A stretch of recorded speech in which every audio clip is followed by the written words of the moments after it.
బంగారం, వెండి, ప్లాటినంపై కేంద్రం విధించిన సుంకాలపై గోల్డ్ వర్తక సంఘాలు ఆందోళన వ్యక్తం చేస్తున్నారు. ప్రధాని మోదీ గోల్డ్ కొనుగోలు చేయొద్దనే పిలుపు సరైనది కాదంటున్నారు.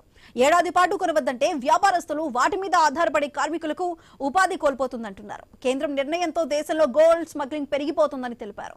ఆర్థిక వ్యవస్థను గాడిలో పెట్టాలనే ఆలోచన మంచిదే అయినా పూర్తిగా గోల్డ్ పై ఆధారపడే వారి కడుపు కొట్టే విధంగా నిర్ణయాలు తీసుకోవడం సరికాదంటున్నారు. ప్రధాని అమలు చేసిన నిర్ణయాలు వెనక్కి తీసుకోవాలని కోరుతున్న సువర్ణ వర్తక సంఘం సెక్రటరీ గంటా ప్రకాష్ తో మా ప్రతినిధి గణేష్ ఫేస్ టు ఫేస్. ప్రధాని మోడీ బంగారం ఏడాది పాటు కొనవద్దని చెప్పి ప్రజలకు పిలుపునివ్వడం, అదేవిధంగా ఆ పిలుపునిచ్చినటువంటి 2 రోజుల్లోనే కేంద్రం ఈ సుంకాల పెంపు అనేది నిర్ణయం తీసుకోవడం చరిత్రలో ఎన్నడూ లేని విధంగా రేట్లు పెరుగుతూ వస్తున్నాయి. గోల్డ్ కావచ్చు, సిల్వర్ కావచ్చు. ఇదే అంశంలో అసలు గోల్డ్ షాపు యజమానుల మీద ఎలాంటి ఎఫెక్ట్ పడుతుంది, కస్టమర్ల తాకిడి ప్రస్తుతం ఎలా ఉందని తెలుసుకునే ప్రయత్నం చేద్దాం. మనతో పాటు సువర్ణ వర్తక సంఘం సెక్రటరీ రాజమండ్రి గంటా ప్రకాష్ గారు మనతో ఉన్నారు. ఆయన అడిగి తెలుసుకునే ప్రయత్నం చేద్దాం. సరే, ఎట్లా ఉండొచ్చు మోడీ ప్రకటన తర్వాత బంగారం కానీ సిల్వర్ కానీ ఎలా ఉంది కొనుగోలు అమ్మకాలు అయితే మొత్తం పడిపోయాయండి, మొత్తం అంతా పడిపోయాయి. కానీ ఈ యొక్క నిర్ణయం సరైన నిర్ణయం కాదండి. ఎందుకంటే వాళ్ళు ఫ్యూచర్ గురించి ఆలోచించి చేసింది కరెక్ట్ అయ్యి ఉండొచ్చు, కానీ ఈ యొక్క ఇండస్ట్రీ మీద అంటే ఈ యొక్క దాని మీద చాలా వరకు నష్టం వస్తుంది అండి. ఇన్ కేసు రాజమండ్రి తీసుకోండి, రాజమండ్రిలో దగ్గర ఈ యొక్క బంగారు కొట్ల మీద ఆధారపడిన పనోళ్ళు అయితే అండి, ఎవరైతేనండి దగ్గర ఒక 20 మంది ఉన్నారండి. వాళ్ళందరికీ కూడా ఇప్పుడు పనోళ్ళు ఎవరికి ఖాళీ అయిపోతారు. పైనుంచి బెంగాల్ నుంచి అట్ల నుంచి వచ్చిన వాళ్ళు ఉన్నారు, ముంబై నుంచి వచ్చిన వాళ్ళు ఉన్నారు. వాళ్ళందరూ కూడా ఖాళీ అయిపోతారు. వాళ్ళందరికీ అసలు జీవనోపాధి అనేది ఇప్పటి నుంచి వాళ్ళు దగ్గర పూర్వీకుల నుంచి వచ్చి ఇక్కడ స్థిరపడిన వాళ్ళు ఉన్నారు. ఇప్పుడు సంవత్సరం కొనొద్దంటే వాళ్ళ మెయింటెనెన్స్ ఎలాగా అవన్నీ అలాగా అందరూ కూడా మధ్యతరగతి వాళ్ళే. వాళ్ళందరూ కూడా లోన్స్ పెట్టి ఇల్లులు కొనుక్కొని అన్నీ కొనుక్కొని ఉన్నారు. వాళ్ళందరూ లోన్లు కట్టాలి, అన్నీ కట్టాలి. ఒక్కసారిగా బంగారం కొనొద్దు అంటే ఎంత ఇబ్బంది పడతారండి. ఎందుకంటే వీళ్ళు డాలర్ గురించి అన్నది కరెక్టే, దాని గురించి మేము కాదనట్లే. కానీ దాని ప్రత్యేకంగా బోల్డ్ ఉన్నాయి. ఇప్పుడు జిఎస్టీ ఉందండి, 3% పెట్టారు గోల్డ్ మీద. లక్షకి ఒక కాసు బంగారు ₹1,00,000 అనుకోండి, 3,000 జిఎస్టీ కడుతున్నాం. అలా కాకుండా దాన్ని వేట కింద 1% చేసి ఉన్నారనుకోండి, బోల్డంత మంది కడతారు, స్మగ్లింగ్ అనేది అరకడతారు. అది చాలాసార్లు మేము చెప్పాము, ఎన్నోసార్లు కాగితాలు ఇచ్చాము. మొన్న జిఎస్టీ మీటింగ్లో కూడా పెట్టాము. పెడతానేమో మేడం గారేమో నిర్మలా సీతారామన్ గారు చూస్తామని చెప్పేసి అన్నారు. కానీ 2 స్లాబ్ల కింద మార్చాలమ్మా, అందువల్ల కుదరట్లేదని చెప్పేసి అన్నారు. అలాంటిది ఈసారి సడన్గా ఈ యొక్క దాన్ని చేయడం వలన మార్కెట్ అది మొత్తం పడిపోయిందండి. ఇప్పుడు ఇక్కడ ఉన్నవంతా మధ్య జరుగుతున్నప్పుడు ఈ కార్పొరేట్ సంస్థలు అందరికీ డెవలప్ అవుతాయి దీనివల్ల. ఎందుకంటే వాళ్ళ స్కీములు అవి ఇవి ఉన్నాయి కాబట్టి దానికి వెళ్ళిపోతారు, దాని వరకు వెళ్ళి కొనుక్కుంటారు. అది చాలా రాంగ్ అండి. ఈ యొక్క ఇప్పుడు మధ్య తరగతి ఉన్న వాళ్ళు ఇక్కడ 90% ఉన్నాం, 10% ఉన్నారు మిగతా వాళ్ళు. అంటే 10% సుంకం పెంపు అంటే ఒక 10 గ్రాముల మీద ఎంత పడుతుందండి? దగ్గర మీకు 1,500 నుంచి 1,600 పడుతుంది. ఒక గ్రాముకి మీకు 1,600 పడుతుంది సార్.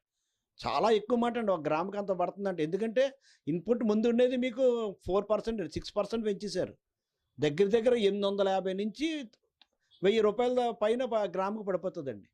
దానివల్ల ఇప్పుడు సామాన్య మానవుడికి ఎంత కష్టం అండి. ఒక కాసు బంగారం కొనాలనుకోండి, వాడికి ఇప్పుడు 8,000 ఎక్స్ట్రా పడుతుందండి. కొనొద్దని చెప్పేసి ఇలా తలుపు మోపు చేస్తాం, ఇంకా జనాలు ఏం కొంటారండి. అంటే జ్యువెలరీ మీదే కాదు, ఈ ముడి సరుకుల మీద, దాని తయారీకి ఉపయోగించే సంస్థలు ముడి సరుకు మీద కూడా ట్యాక్స్ పెట్టారు కదండి. ఇప్పుడు 2 ట్యాక్సులు మీకు ఇబ్బంది అయినా ఓనర్లకి? ఓవరాల్గా ఇబ్బంది కదా సార్. మొత్తం యాక్చువల్గా అయితే ఇబ్బంది. దీనివల్ల స్మగ్లింగ్ పెరిగిపోతుంది సార్. దీనివల్ల ఇప్పుడు ప్రభుత్వం పెరిగేదానికన్నా స్మగ్లింగ్ పెరిగిపోద్ది, గవర్నమెంట్ ఆదాయం పడిపోద్ది. దానివల్ల మొత్తం అందరికీ ఇబ్బంది మొత్తం అంతా. ఇప్పుడు దీన్ని ఏంటంటే సునకం తగ్గించి వ్యాపారం పెంచేలా చూపించాలి, కానీ ఇలాగా పెట్టి చేయడం అనేది కరెక్ట్ కాదండి. ఆల్రెడీ మా ఆల్ ఇండియన్ అసోసియేషన్ వాళ్ళందరూ కూడా ఆల్రెడీ మోడీ గారిని కలవడానికి ఇవాళ అపాయింట్మెంట్ కూడా ఇచ్చారండి. ఈ లోపల మాట్లాడుతాను, ఈ లోపల నేను పెంచేశారు. దీనివల్ల చాలా ఎఫెక్ట్ వస్తుందండి. ప్రధాని మోడీ ప్రకటన చేసిన తర్వాత గోల్డ్ షాపులకి కస్టమర్ల తాకిడి పెరిగిందా, తగ్గిందా, ఎట్లా ఉంది? బాగా తగ్గింది సార్. ఎందుకంటే ఆ మాట కాదనరు కదా. ఇప్పుడు ఈ రోజు మోడీ అంటే ఒక ఐకాన్ అండి, ఆయన ఏం చెప్తే అదే వింటారు అందరూ. కానీ ఏంటంటే ఈరోజు మీకు ఒక విషయం చెప్పాలండి, బంగారం అనేది లగ్జరీ కాదండి, నిత్యావసర వస్తువు అండి. అది నేను ఎందుకు అలా చెప్తున్నా అంటే, ఈరోజు మన కరోనాలో మన అందరూ బయటపడ్డామంటే కారణం బంగారం వల్లనే సార్. అమెరికాలోని అందరికీ కూడా అందరి దగ్గర కూడా ఈ హెల్త్ కార్డులు ఉండేవి. ఈ హెల్త్ కార్డులు ఏవి పనిచేయలే. ఎందువల్ల అంటే అందరూ కరోనాతో చచ్చిపోయారు. అలాగే ఇండియాలో కూడా చాలామంది చనిపోవాలి, కానీ చనిపోలేదు. ఏంటంటే కరోనా టైంలో కావాల్సి వచ్చినప్పుడు ఈ బంగారం తాకట్టు పెట్టుకోవడము, అమ్ముకోవడము చేసి చాలా వరకు 60% మంది ఈ బంగారం వల్ల ఆ రోజు బతికారండి. ఇప్పుడు ఇలాంటి సంస్కరణ చేయడం వలన అయితే మొత్తం మధ్య తరగతి వాళ్ళందరూ కూడా నడ్డి విరుస్తానండి. చాలా కష్టమవుతుంది సార్ ఇదంతా. Okay, thank you. ఓవరాల్గా చూస్తున్నాం కదా, ఏదైతే ప్రధాని మోడీ నిర్ణయం తీసుకుని ప్రకటించారో ఆ ప్రకటనను వెనక్కి తీసుకోవాలి, పెంచినటువంటి సుంకాలన్నింటినీ కూడా తగ్గించే ప్రయత్నం చేయాలి. ఎందుకంటే ఇది దేశవ్యాప్తంగా ఉన్నటువంటి లక్షల మంది కార్మికుల యొక్క ఉపాధి మీద దెబ్బ కొడుతుంది. అదేవిధంగా దీన్ని ఏదైతే గోల్డ్ స్మగ్లింగ్ పెరిగేందుకు అవకాశం ఉంటుంది, దీనివల్ల దేశంలో ఉన్నటువంటి యువత పెడదారిని పట్టేటువంటి అవకాశం ఉంటుంది అంటున్నారు. మనం చూస్తున్నాం చైన్ స్నాచింగ్ వంటి కూడా పెరిగినటువంటి సందర్భం గత కొద్ది కాలం గురించి వస్తూ ఉంది. ఈ సందర్భంలో గోల్డ్ రేట్ పెరగడం వల్ల ఇలాంటి నేరాలు కూడా పెరిగేటువంటి అవకాశం ఉంటుంది. కాబట్టి ఈ ఏదైతే దేశవ్యాప్తంగా ఉన్నటువంటి గోల్డ్ వర్తక సంఘాలన్నీ కూడా ఈ ధరలను యథావిధిగా కొనసాగించాలి అని చెప్పి డిమాండ్ చేస్తున్నారు. ఇప్పటికే ప్రధాని మోడీ అపాయింట్మెంట్ కూడా కోరడం జరిగింది. ఆయనతోనే త్వరలో ఈ సమావేశమైన తర్వాత చర్చించి తమ డిమాండ్లు వినిపించేటువంటి అవకాశం కనిపిస్తుంది. చూద్దాం కేంద్ర ప్రభుత్వం వీరి యొక్క డిమాండ్ను ఎలా తీసుకుంటుంది, గోల్డ్ రేట్ల విషయంలో ఇంకా ఏదైనా తగ్గింపు నిర్ణయం ఉంటుందా లేదనేది ఇంకా త్వరలో చూడాల్సి ఉంది. కెమెరామెన్ బాలుతో గణేష్, ఐ న్యూస్, రాజమండ్రి నుంచి. ఇవి ఇప్పటివరకు అప్డేట్స్. Keep watching.